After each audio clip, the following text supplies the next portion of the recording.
I'm Sarah Fergani with your KENS 5 News Now. A 10-year-old boy is accused of murder, but he was only 7 when he allegedly committed that crime. The victim, 32-year-old Brandon O'Quinn Raspberry, was found shot to death in his RV in Nixon. That killing happened 2 years ago, but just last week, the boy allegedly confessed to the murder. The Gonzales County Sheriff's Office says they began investigating after the 10-year-old threatened to kill a student on his bus. When school officials questioned him, the boy told them that he shot and killed a man 2 years ago. Deputies say the kid described to them in detail how he killed Raspberry, who lived at the same RV park as the boy's grandfather. They say the boy got a pistol from the glove box of his grandpa's truck, went to Raspberry's RV while he was sleeping and killed him. That attack unprovoked. The sheriff's office said they found the gun last Friday and it was sold to a pawn shop in Seguin. Because of the severity of the crime, the boy was taken to a psychiatric hospital, then was admitted to a detention facility in Gonzales County on a charge relating to the school bus incident. However, he will not be charged with murder because when he committed the crime, he was just 7 years old. The sheriff says Texas law states a child cannot be responsible for a crime until they're the age of 10. A San Antonio church goes up in flames, and it was no accident. Flames were seen coming from the back of New Testament Missionary Baptist Church on the east side. Around midnight, a person staying at the church reportedly saw a man running just after the fire started. He chased after the guy, then stopped and called 911. Fire crews put out the flames. Unfortunately, though, it had already caused tens of thousands of dollars in damage to the 60-year-old church. No word on a suspect.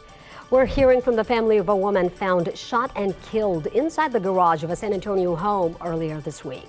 Like Nicole was just in the wrong spot at the wrong time that night. And I want everybody to know that, whoever did this needs to know that, she has family out here. She does have family out here, and we're trying to get to the bottom of it, and we're going to get to the bottom of it.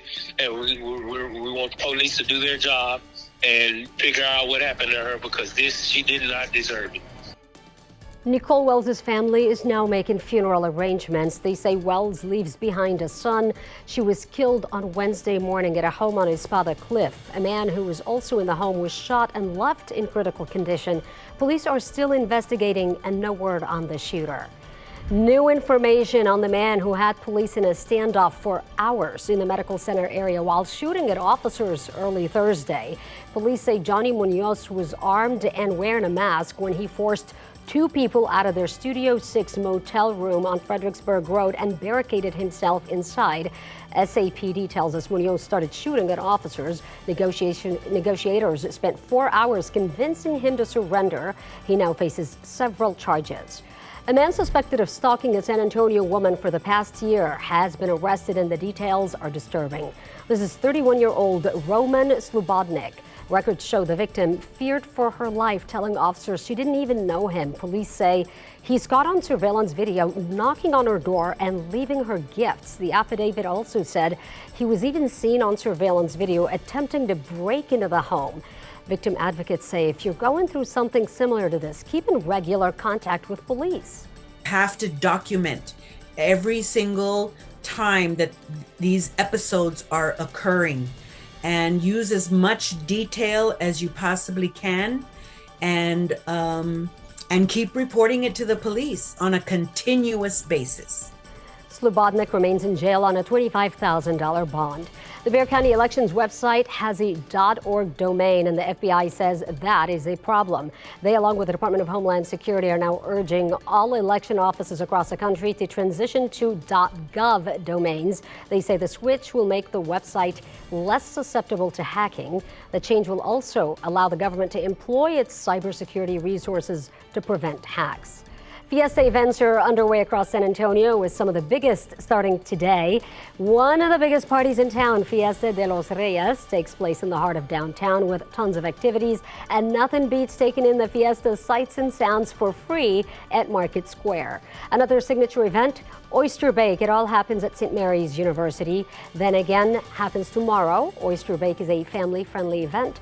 Children 12 years old and under get in free.